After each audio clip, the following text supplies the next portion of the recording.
Students, welcome to Ganit Shala. Today's topic is origin of complex number. We will learn an insight of this topic, how this topic was originated and how this extension is applied to modern mathematics and science. Let's start. देखिए एक equation आती थी हमारे पास x square plus 1 equal to 0 है, तो ये equation, इस इक्वेशन का कोई सॉल्यूशन नहीं आ रहा था, तो इसने मैथ्स में एक रेवोल्यूशन क्रिएट किया. Then how to get the solution. So what we did कि इक्वेशन है, सॉल्यूशन आना चाहिए, तो हमने इसको इससे शिफ्ट किया और इसके बाद एक और बड़ा ही डिवास्टेटिंग रिजल्ट आया कि किसी नंबर का स्क्वायर -1 आ गया. So how can we do this? Like this is never impossible. -2 का भी स्क्वायर कर लोगे वो भी 4 है, 2 का भी स्क्वायर करोगे वो भी 4 है. So this solution needs some answer. तो हमने क्या किया, हमने एक रियल नंबर सिस्टम था ये वाला, इसको एक एक्सटेंड करा एक और सिस्टम में जिसको कॉम्प्लेक्स सिस्टम बोला गया, जहां से ओरिजिनेट हुआ कि आयोटा क्या होता है, दैट इज इमेजिनरी नंबर क्या होता है.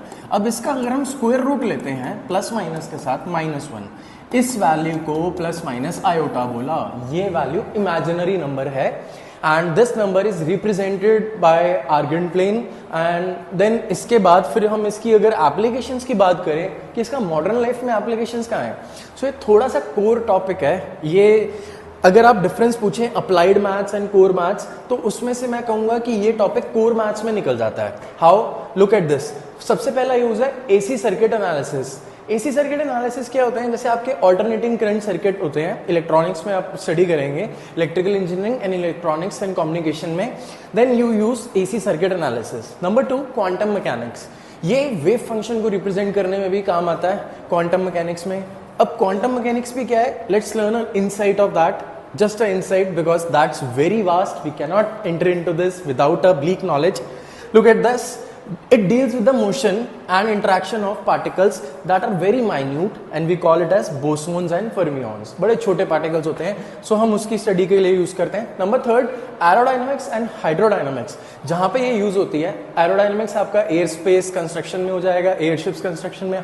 हाइड्रोडायनामिक्स के लिए आपका वाटर का फ्लो देखते हैं कि how the flow is around any object, may be it is submarine, may be it is anything, any ship etcetera. And the last one is Schrodinger wave equation. ये भी एक वेव इक्वेशन है जिसमें आप electron, अगर आप उसमें chemistry में भी देखें, श्रोडिंगर वेव इक्वेशन से इलेक्ट्रॉन की प्रोबेबिलिटी वी फाइंड कि कहाँ पे वो प्रेजेंट हो सकता है. तो these are all the applications. बड़ा ही कोर टॉपिक है. तो this is really the essence of maths, the true worth of maths कि कहाँ पे ये आपको लेके जाएगा. And the sky is the limit. Thank you. Happy learning.